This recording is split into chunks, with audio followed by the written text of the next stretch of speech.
आप देख रहे हैं डंके की चोट पर। मैं हूं आपके साथ ऋतिका सिंह। इमरान, दाऊद और आईएसआई के टेरर ट्रायंगल का सच क्या है? इसके साथ ही क्या दाऊद ने डी कंपनी की तरह टी कंपनी यानी कि टेरर कंपनी बना ली है? मुंबई में हवा से कौन कर रहा है ड्रग्स तस्करी और आतंक पर अब सीधे आसमान से होगा एनएसजी प्रहार। राहुल गांधी ने कैसे महिला शक्ति को बनाया बहाना और आरएसएस पर साधा निशाना। बच्चों को कौन लगाने जा रहा है मुर्गे के खून का इंजेक्शन। ये सभी बड़ी खबरें आपको दिखाएंगे डंके की चोट पर।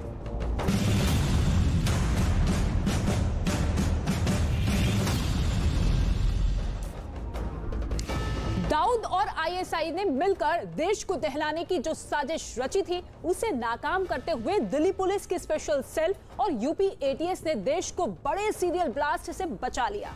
साथ ही इस पूरी साजिश से जुड़े 6 आरोपियों को 14 दिन की पुलिस रिमांड पर भेज दिया गया है। इन संदिग्ध आतंकवादियों ने अब तक जो कुछ बताया है उसने जाहिर कर दिया है कि पाकिस्तान में बैठे दाऊद इब्राहिम ने आईएसआई और आतंकी संगठनों के साथ मिलकर टेरर का पूरा अंडरवर्ल्ड तैयार किया है। आतंक के आरोपी 6, पाकिस्तान में ट्रेनिंग पाने वाले 2 और मकसद 1। त्योहारों के मौके पर भारत के कई राज्यों को सिलसिलेवार आतंकी हमलों से दहलाना। सुरक्षा एजेंसियों का दावा है कि उनका शिकंजा कसते ही इन्होंने तोते की तरह न केवल कई अहम राज उगले बल्कि पाकिस्तान के आतंकी चेहरे को खुरच कर दिखाया। पाकिस्तान के आतंकिस्तान होने की गवाही देने वाले ये 2 आरोपी हैं ज़ीशान कमर और ओसामा। चेहरे से आम इंसान नजर आने वाले इन दोनों के खुलासों से शायद ही दुनिया में किसी को हैरानी हो। ज़ीशान और ओसामा ने दिल्ली पुलिस की स्पेशल सेल के सामने कबूल किया कि उन्हें पाकिस्तान के थट्टा टेरर कैंप में ट्रेनिंग दी गई। थट्टा कराची के पास है। थट्टा वही जगह है जहां मुंबई को दहलाने वाले 26/11 के आतंकी अजमल कसाब को ट्रेनिंग मिली थी। बताया जाता है कि यहां कई बड़े और खूंखार आतंकियों को ट्रेनिंग दी गई। जैश के थट्टा टेरर कैंप को आतंकियों के लिए सुरक्षित जगह मानी जाती है। ये जो ट्रेनिंग वहाँ पे दी गई थी इसके बारे में हमने काफ़ी डिटेल्स में इन लोगों ने बताया है और ये डिटेल जो है हम सेंट्रल एजेंसी से भी शेयर करेंगे ताकि इसके ऊपर जो है फर्दर जो संज्ञान में इसको लिया जा सके। ज़ीशान और ओसामा के मुताबिक पाकिस्तान में ट्रेनिंग के लिए उन्हें थट्टा के ही एक फार्म हाउस में रखा गया था। ट्रेनिंग देने वाले पाकिस्तानी सेना के 2 लोग नकली नाम और नकली ओहदे का इस्तेमाल करते थे। पाकिस्तानी सेना के एक अफसर ने दोनों को फार्म हाउस तक पहुंचाया, जहां उन्हें AK-47 चलाने की ट्रेनिंग मिली। दोनों आरोपियों को चीन में बने पिस्टल भी चलाना सिखाया गया। इसके अलावा इन्हें IED बनाना और उसे प्लांट करना भी सिखाया गया। ट्रेनिंग के दौरान ये भी बताया गया कि रेकी या बम प्लांट करते समय पकड़े जाने पर उन्हें किस तरह छोटे हथियारों से घायल कर मौके से भागना है। स्पेशल सेल के सूत्रों ने बताया कि आतंकी ट्रेनिंग लेकर लौटे आरोपियों ने कबूल किया कि वो जिहाद के मकसद से पाकिस्तान गए थे। इन आरोपियों ने ये भी बताया कि बांग्ला बोलने वाले 16 और लोगों को भी पाकिस्तान में आतंकी ट्रेनिंग मिली जो पश्चिम बंगाल में छुपे हो सकते हैं। इस पूरी साजिश के पीछे पाकिस्तान की खुफिया एजेंसी ISI का हाथ होने का दावा किया जा रहा है। पूरी साजिश के पीछे ISI का दिमाग होने की खास वजह है। खुफिया विभाग से मिली जानकारी के मुताबिक कश्मीर से आर्टिकल 370 हटाए जाने के बाद से ही ISI दबाव में है। कश्मीर में बड़ी आतंकी साजिश को अंजाम न दे पाने की वजह से पाकिस्तान सरकार और सेना उस पर सवाल उठा रही थी। ISI के प्रमुख फैज हमीद पाकिस्तानी सेना की कमान संभालना चाहते हैं, लेकिन उनके सीनियर 2 अफसरों की अनदेखी इमरान सरकार के लिए मुश्किल है। इसीलिए पाकिस्तानी सेना के सबसे बड़े पद पर पहुंचने के लिए उसने 26/11 जैसे किसी बड़े हमले की साजिश रच डाली। हालांकि सुरक्षा बल की मुस्तैदी से ये साजिश नाकाम हो गई। देखिए, पाकिस्तान की संलिप्तता के बारे में हमारे देश ने बार बार इस बात को कहा है कि पाकिस्तान लगातार उसकी अपनी खुफिया एजेंसी और अन्य संसाधनों के और अन्य ऐसे आतंकवादी संगठनों के माध्यम से हमारे देश में अस्थिरता फैलाने का लगातार प्रयास करता है। लेकिन 2014 से जो यहाँ पर एक मजबूत सरकार है, हमारी सरकार की प्रतिबद्धता है कि हम अपने देश में शांति और व्यवस्था को कायम रखें। पकड़े गए आरोपी आतंकियों ने अब तक की जांच में कई सनसनीखेज खुलासे किए हैं। इसके मुताबिक ISI ने भारतीय एजेंसियों को चकमा देने के लिए दोनों आरोपियों को ओमान के रास्ते पाकिस्तान बुलाया। जानकारी के मुताबिक आरोपी ओसामा 22 अप्रैल 2021 को सलाम एयर की फ्लाइट से लखनऊ से ओमान के मस्कट के लिए रवाना हुआ। ओमान में उसे 10 दिनों तक क्वारंटीन रखा गया। मस्कट में ही उसकी मुलाकात प्रयागराज के रहने वाले ज़ीशान से हुई। ज़ीशान भी ट्रेनिंग के लिए पाकिस्तान जा रहा था। ज़ीशान के साथ 15-16 बांग्ला भाषी लोग भी थे जो शायद बांग्लादेश से आए थे। उन्हें अलग अलग ग्रुप में बांट दिया गया था। ज़ीशान और ओसामा को एक ही ग्रुप में रखा गया था। 10 दिनों के बाद ओमान से पानी के जहाज के जरिए इन्हें ईरान ले जाया गया और फिर ईरान से पानी के ही रास्ते सभी आरोपी कराची पहुंचे। 2 आदमी ऐसे हैं जो कि अभी अप्रैल में यहाँ से मस्कट गए थे। यहाँ से वो बाय एयर गए और वहाँ से मस्कट से इनको by ship and boat Pakistan ले जाया गया। कराची से पाकिस्तानी सेना का एक अफसर सभी आतंकियों को थट्टा में एक फार्म हाउस पर लेकर गया। यहाँ उन्हें बम बनाने, हथियार चलाने से लेकर भीड़ भाड़ वाले इलाकों में ज्यादा से ज्यादा नुकसान पहुंचाने की ट्रेनिंग दी गई। पकड़े गए आतंकवादियों ने जांच एजेंसियों के सामने अब तक जो कुछ खुलासा किया है उससे पाकिस्तान और उसकी खुफिया एजेंसी की पोल फिर से खुलकर सामने आ चुकी है। एक बार फिर कसाब वाले टेरर कैंप में 2 आतंकवादियों को ट्रेनिंग देकर पाकिस्तान 26/11 जैसे हमले को अंजाम देना चाहता था। आतंकवादियों के बयान के बाद जैसे जैसे सबूत जुटाए जाएंगे, पाकिस्तान का असली चेहरा दुनिया के सामने आता जाएगा। भारत को दहलाने के लिए पाकिस्तान की खुफिया एजेंसी ISI ने जो खतरनाक साजिश रची, उसमें उसने भगोड़े आतंकी दाऊद इब्राहिम को भी साझेदार बनाया। पकड़े गए आरोपियों ने जांच एजेंसियों से पूछताछ में आतंकी एक और कड़ियों को खोलना शुरू कर दिया है। दाऊद की डी कंपनी अब सीधे तौर पर टी कंपनी यानी कि टेरर कंपनी बन गई है। ISI की ट्रेनिंग और डी कंपनी की फंडिंग। भारत को दहलाने के लिए पाकिस्तान ने जो ब्लूप्रिंट तैयार किया, अब तक की पूछताछ में उसके यही 2 मोहरे उभर कर सामने आए हैं और इन 2 मोहरों का सुराग भी भारतीय सुरक्षा एजेंसियों को इन 6 चेहरों से मिला। अबू बकर, समीर, मूलचंद, ज़ीशान कमर, ओसामा और आमिर जावेद से पूछताछ के बाद साजिश के अंडरवर्ल्ड कनेक्शन से पर्दा हटता चला गया। 6 संदिग्ध आतंकियों में दिल्ली पुलिस की स्पेशल सेल के हत्थे सबसे पहले जान मोहम्मद शेख उर्फ समीर काला चढ़ा। राजस्थान के कोटा से जिस वक्त समीर काला को पकड़ा गया, वो दिल्ली की तरफ आ रहा था। समीर काला अंडरवर्ल्ड का ऑपरेटिव है और वो लंबे वक्त से अंडरवर्ल्ड के लिए काम कर रहा था। समीर को अंडरवर्ल्ड से फंडिंग की जा रही थी। बताया गया कि महाराष्ट्र के रहने वाले समीर को आतंकी साजिश को अंजाम देने के लिए पाकिस्तान में मौजूदा अंडरवर्ल्ड के आकाओं से आदेश मिला। इसी के बाद समीर ने आतंकी हमले के लिए 6 लड़कों को तैयार किया। समीर उगाही के मामले में पहले भी गिरफ्तार हो चुका है। आतंकियों पर शिकंजा कसते ही पाकिस्तान की खुफिया एजेंसी और अंडरवर्ल्ड की मिली भगत से रची गई साजिश बेनकाब हो गई। इसमें आतंकी दाऊद इब्राहिम के भाई अनीस इब्राहिम का नाम उभर कर सामने आया, जो पाकिस्तान में ही छुपा है। एक टीम थी जो कि अंडरवर्ल्ड के हवाले की गई थी, जिसे कि वहाँ पे दाऊद इब्राहिम के भाई अनीस इब्राहिम कोऑर्डिनेट कर रहा था। इस टीम का काम था कि जो वहाँ से फायर आर्म और एक्सप्लोजिव आएंगे, उनको ठीक से सुरक्षित तौर पे बॉर्डर के पार कराकर भारत के विभिन्न शहरों में इनको कंसील करके रखना। हमारी एक टीम आज शाम को दिल्ली जा रही है। इसको जान मोहम्मद को इंट्रोगेट करेंगे। साजिश के तार अंडरवर्ल्ड से जुड़ते ही दिल्ली के पुलिस कमिश्नर राकेश अस्थाना मुंबई पहुंच गए। अस्थाना ने दाऊद और अनीस के अलावा अंडरवर्ल्ड और आतंकियों के गठजोड़ पर मुंबई स्पेशल सेल के अधिकारियों से जानकारी ली। बताया गया कि दिल्ली पुलिस की स्पेशल सेल को इस साजिश की भनक काफी पहले लग गई थी। खुफिया टीम ने उन्हें बताया था कि अंडरवर्ल्ड और ISI की मदद से आतंकी किसी बड़ी साजिश को अंजाम देने की ताक में हैं। पुलिस ने इस पर काम किया और त्योहारों के दौरान एक बड़े खून खराबे की साजिश को नाकाम कर दिया। बताया गया कि आतंकियों की मदद ISI, अंडरवर्ल्ड के अलावा पाकिस्तान के कई आतंकी संगठन भी कर रहे थे।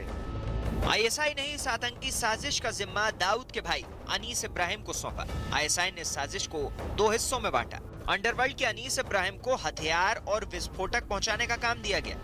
अनीस को सीमा पार से भारत में हथियार भेजने और यहाँ छुपाकर रखने का काम सौंपा गया। इसके अलावा अनीस को हवाला के जरिए फंडिंग का काम भी दिया गया। अनीस इब्राहिम इस हमले के लिए बड़े पैमाने पर फंडिंग कर रहा था। तो अंडरवर्ल्ड वाली टीम थी, इसका काम था कि फंडिंग ऑर्गेनाइज करना हवाला के थ्रू। इसमें जो हमने अभी जो समीर आदमी अरेस्ट करा है और दूसरा जो यूपी में लाला नाम का आदमी अरेस्ट हुआ है, ये लोग इसी अंडरवर्ल्ड वाली ग्रुप के पार्ट थे। आतंकियों को हमले की जगह चुनने और विस्फोटक के इस्तेमाल का काम दिया गया। ये सभी आतंकी देश भर में घूमकर वहां की सुरक्षा और हालात की रेकी कर रहे थे ताकि हमले को आसान किया जा सके। पुलिस ने तकनीक की मदद से इन पर नजर बनाए रखी और जब इन्हें दबोचा तो इनके पास से 2 hand grenade, 2 IED, 1 kilo RDX और पिस्टल मिला। पुलिस और सुरक्षा बल ने आतंकियों को भनक तक नहीं लगने दी और बेहद चतुराई से वक्त रहते इन्हें दबोच लिया। 4 जनपदों में एक साथ रेड की गई। ये जनपद लखनऊ, रायबरेली, प्रतापगढ़ तथा प्रयागराज हैं। एक लाइव आईईडी भी प्रयागराज जनपद से बरामद हुआ है, जिसको मौके पे बॉम्ब डिस्पोजल स्क्वाड के द्वारा निष्क्रिय या निष्प्रयोजित किया जा रहा है।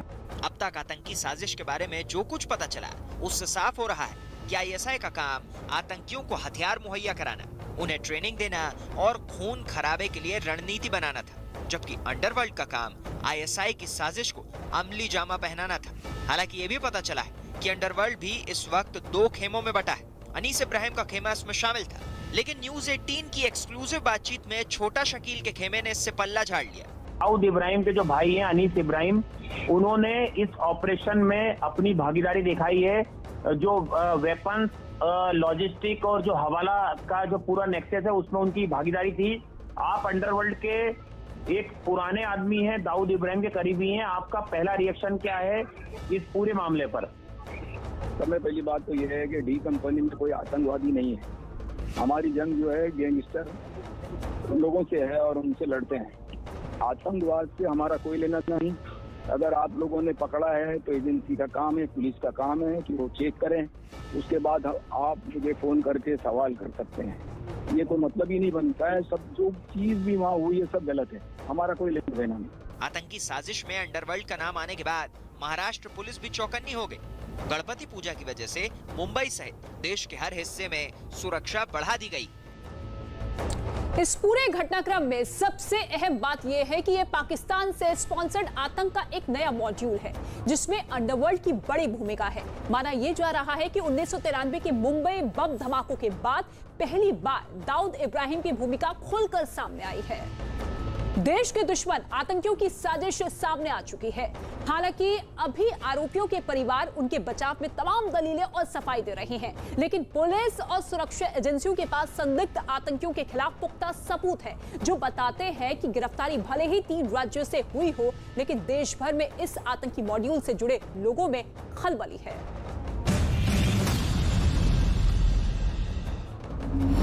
पाकिस्तान और इमरान खान के वो 6 आतंकी यार हैं जो उनके इशारे पर भारत में धमाके करने की नापाक साजिश रच रहे थे।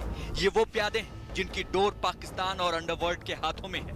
हिंदुस्तान को दहलाने की साजिश का ATS को पता चलते ही मुंबई से यूपी और यूपी से दिल्ली तक आतंकियों की धरपकड़ शुरू हो गई। तो लखनऊ से आमिर जावेद को, यूपी के प्रयागराज से जिशान कमर को, यूपी के रायबरेली से मूलचंद को गिरफ्तार किया गया। साथ ही मुंबई के रहने वाले समीर कालिया को राजस्थान के कोटा से गिरफ्तार किया गया। तो यूपी के बहराइच का रहने वाला अबू बकर दिल्ली से गिरफ्तार हुआ। उधर पाकिस्तान से ट्रेनिंग लेकर आए उसामा को दिल्ली से ही गिरफ्तार किया गया। ये योगी सरकार है और ये योगी मॉडल है उत्तर प्रदेश में, जहां पर आतंकियों की एक भी मंशा चलने नहीं देंगे। जो होएगा, माफिया हो या आतंकी हो, उनका दरवाजा जेल में ही खुलता है और वहीं पे बंद होता है, ना कहीं और। सुरक्षा एजेंसियों से लेकर राज्य और देश की सरकार तक आतंकियों के इरादों को नाकामयाब करने के साथ साथ साजिश करने वालों और उनका साथ देने वालों को पकड़ने में लगी है। लेकिन आरोपियों के परिवार का दावा है कि पकड़े गए लोग निर्दोष हैं। देश में बड़ी आतंकी वारदात की साजिश में शामिल सभी 6 आरोपियों को कोर्ट ने 14 दिन की पुलिस रिमांड में भेज दिया है। लेकिन जिस तरह की जानकारी आतंकियों ने पुलिस को दी है, उससे पाकिस्तान के आतंक के नए पैटर्न का पता चलता है। पुलिस के मुताबिक आतंकियों को पाकिस्तान में दी गई ट्रेनिंग के बारे में बहुत सारी जानकारी मिली है, लेकिन परिवार वाले सभी आरोपों को नकार रहे हैं। उल्टा पुलिस और सुरक्षा एजेंसियों पर आरोपियों को फंसाने की साजिश का आरोप मढ़ रहे हैं। लेकिन पुलिस के पास न सिर्फ आतंकियों का कबूलनामा है, बल्कि उनके पास से हथियार और विस्फोटक भी बरामद हुए हैं। ये यूपी के रायबरेली के रहने वाले आरोपी आतंकी मूलचंद की पत्नी और उसका भाई है। दोनों आरोपी मूलचंद को खेती करने वाला एक सीधा साधा आदमी बता रहे हैं। कहीं जाते वाते थे, कुछ बता के जाते? कुछ नहीं है, हमारे हस्बैंड का बिस्तर है ये। सुबह डेली 4 बजे उनका उठना है और 9 बजे सो जाना है। खेती किसानी अपना घर का काम, बस। ये कहीं जल्दी निमंत्रण भी नहीं जाते किसी रिश्तेदार के यहाँ। जल्दी जाएंगे नहीं, बहुत खास हुआ चले जाएंगे, भी रात में वापस आ जाएंगे। कुछ नहीं था भाई। अच्छा। जब कभी आज तक कहीं गए नहीं, वो घर पे थे, खेती बाड़ी करते हैं, मजदूरी करते हैं। कहीं जाना आना है ही नहीं, तो कहाँ जाएंगे। अच्छा, आप उनके कौन हैं? हम उनके छोटे भाई हैं। अच्छा, तो जब कहीं जाते नहीं थे तो कैसे कनेक्शन उनका निकल आया? अरे भी तो हम लोग खुद सोच रहे थे, आज हम लोग काम कर रहे थे, आके चारों तरफ से घेर लिए। हाँ, कोई न बात न चीज। उन लोगों से हम पूछ रहे हैं कि क्या बात है, क्या नहीं, कोई बोल ही नहीं रहा। उधर पकड़े गए आरोपी मोहम्मद आमिर जावेद के घर वालों ने भी सुरक्षा एजेंसियों के आरोप को नकार दिया है। उनका कहना है कि जावेद तो खजूर बेचने और प्रॉपर्टी डीलिंग का काम करता है और उसका आतंकियों से कोई लेना देना नहीं है। बीच वाला लड़का अब्दुल्ला, वो जो है नाश्ता कर रहा था, तो वो जो है बाहर गेट खटखटाया और उसके बाद जैसे उसने खोला गेट, उसको बाहर पकड़ लिया। वो जो है 15-20 लोग 25 लोग थे, वो उनसे हमने पूछा तो वो कहने लगे हम एटीएस के हैं। यूपी के बहराइच के रहने वाले अबू बकर के परिवार का दावा है कि वो कभी पाकिस्तान गया ही नहीं। यही वजह है कि वो अबू पर लगने वाले आरोपों को गलत बता रहे हैं। वो अचानक शाम में 4:30-5 बजे के करीब एटीएस आई हमारे घर पे और मुझसे मिली, मेरी गाड़ी को और मुझको लिया, अपनी गाड़ी में बिठाया और कैसरगंज थाने में लेकर गए। उन्होंने जांच पड़ताल किया मेरी और पूरा पता वता लिया है, कहाँ रहते हैं, कितना क्या है, और भाई के बारे में सारी जानकारी ली। उसके बाद जब उन्होंने मुझे छोड़ दिया थे 1 घंटे के बाद, उसके बाद जब घर आए तो 10-15 मिनट के बाद न्यूज़ से पता चली कि हमारे भाई को दिल्ली में पकड़ लिया है और उनको टेररिस्ट बता रहे हैं, आतंकवादी बता रहे हैं। उधर दिल्ली से पकड़े गए ओसामा का कानपुर कनेक्शन सामने आया है। ओसामा के चाचा की ससुराल कानपुर के रोशन नगर में है, जहां एटीएस ने छापेमारी की। अंडरवर्ल्ड का आतंक प्लान फेल होने के बाद जिन आरोपियों के चेहरे बेनकाब हुए हैं, उनके परिवार उन्हें निर्दोष बता रहे हैं, लेकिन पुलिस पूरी साजिश की जड़ तक पहुंचने की कोशिश में जुटी है और कई जगहों पर छापेमारी कर रही है। पुलिस की स्पेशल सेल को उम्मीद है कि रिमांड के दौरान पूछताछ में आरोपियों से कई खुलासे हो सकते हैं। आरोपियों के परिवार के लोगों के अपने अपने दावे हैं, लेकिन पुलिस के लिए सबसे बड़ी चुनौती इस पूरी साजिश के आखिरी तार तक पहुंचने की है। साथ ही ये पता लगाने की भी चुनौती है कि इस साजिश के पीछे कोई प्लान बी तो नहीं। पुलिस के मुताबिक अब तक आतंकी अपने मंसूबों की फर्स्ट स्टेज पर थे।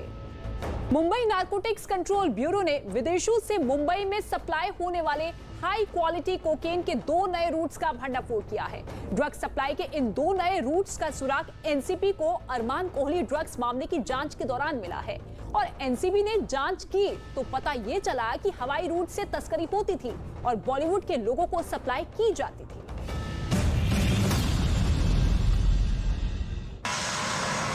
भारत से उड़ान भरने वाली हर एक इंटरनेशनल फ्लाइट पर इन दिनों पैनी निगाहें लगी रहती हैं। हिंदुस्तान की हद से लहरों का सीना चीरते हुए गहरे समंदर के रास्ते दूसरे मुल्कों को जाने वाले समुद्री जहाज की रफ्तार भी मुल्कों के पहरेदारों से छिपी नहीं रहती, क्योंकि यही 2 ऐसे जरिए हैं जिस पर सवार होकर नशे का सारा सामान इंसानी नसों में उतरने से पहले यहाँ जमीन पर उतरता है।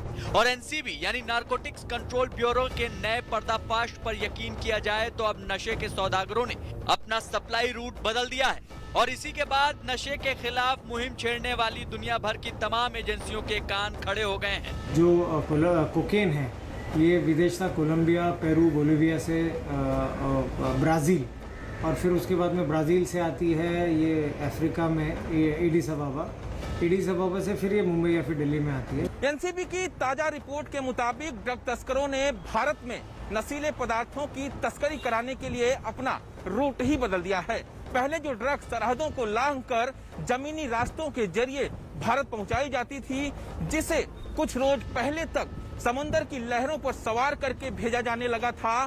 ताजा रिपोर्ट ये कहती है कि अब ड्रग तस्करों ने ड्रग सप्लाई के लिए हवाई मार्ग को चुना है और एनसीबी के माथे पर सिलवटें ये कहती है कि भारत में मुंबई को ड्रग पेडलरों ने नशे की राजधानी बना दिया है। अब जरा इस नक्शे को देखिए। एनसीबी के ताजा पर्दाफाश के मुताबिक नशे के सौदागरों का ये पहला रूट है जो उन्होंने हाल के दिनों में बदला है, जिसमें कोलंबिया से ड्रग्स यानी हाई क्वालिटी कोकेन निकलकर पेरू और फिर साउथ अफ्रीका और फिर वहां से मुंबई पहुंचती है। असल में एनसीबी इस नए रूट के बारे में काफी अरसे से नजर लगाए बैठी थी, मगर कुछ रोज पहले ही जब एक पनडुब्बी में 1.8 टन कोकेन पकड़ी गई तो ये बात सच साबित हो गई कि नशे के सौदागरों ने अब अपनी चाल बदल दी है।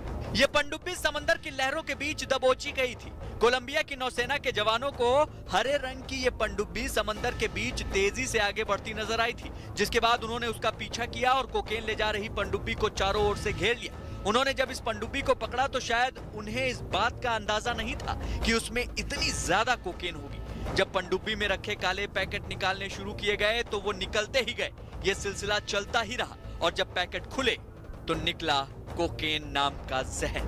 दरअसल कोकेन के साउथ अफ्रीका पहुंचने के बाद विदेशी ड्रग्स पेडलर पेट में छिपाकर उसे मुंबई लाते हैं। दरअसल अरमान ड्रग्स केस में जो ड्रग्स मिली है उसे इसी रूट के जरिए मुंबई पहुंचाया गया था। ड्रग्स के जब भी जो पुराने रूट्स हैं जिनके ऊपर ड्रग एनफोर्समेंट एजेंसीज का या पुलिस का एक बार नज़र पड़ जाती है, तो वहाँ से आने जाने वाले जितने भी नागरिक हैं या उनके जो कैरियर्स हैं उनके ऊपर शिकंजा कसना शुरू हो जाता है, जिसकी वजह से बड़े पैमाने पे ड्रग्स की तस्करी नहीं हो पाती।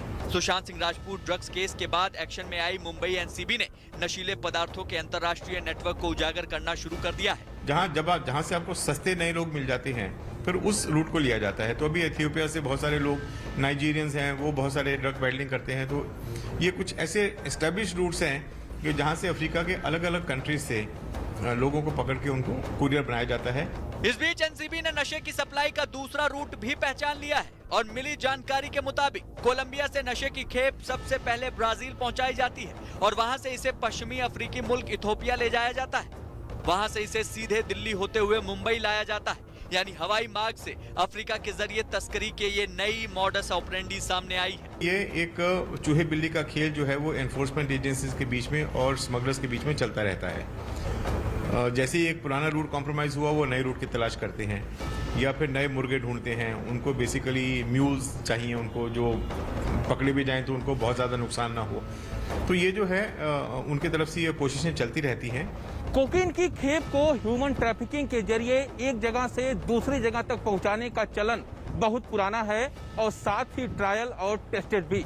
इस काम में खास तौर पर अफ्रीकी मूल के नाइजीरियाई लड़के और लड़कियों का इस्तेमाल किया जाता है, जबकि हेरोइन की खेप को पहुंचाने के लिए आमतौर पर पानी के जहाज या इंटरनेशनल फ्लाइट का इस्तेमाल किया जाता है।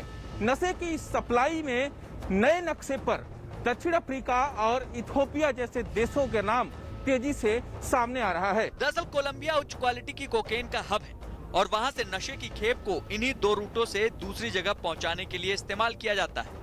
विदेशी ड्रग्स पेडलर लगातार मुंबई में ड्रग्स सप्लाई कर रहे हैं, यानी लैटिन अमेरिकी देशों में पैदा होने वाली कोकीन मैक्सिको, वेनेजुएला और कोलंबिया जैसे मुल्कों के जरिए दुनिया के दूसरे इलाकों में पहुंचाई जाती है। कोकीन जैसे महंगे और तेज ड्रग्स की खपत सबसे ज्यादा एशियाई देशों में है, खासकर भारत और दक्षिण एशिया के दूसरे देश।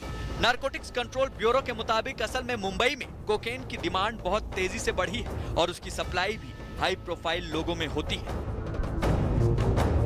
नशे की सप्लाई करने के इस मामले में गिरफ्तार किए गए सभी आरोपी मौजूदा वक्त में जेल में हैं। कोर्ट से अरमान की जमानत अर्जी भी खारिज हो चुकी है और एनसीबी नशे के इस नेटवर्क की तह तक जाकर उसे पूरी तरह से खत्म करने के मिशन में जुटी हुई है।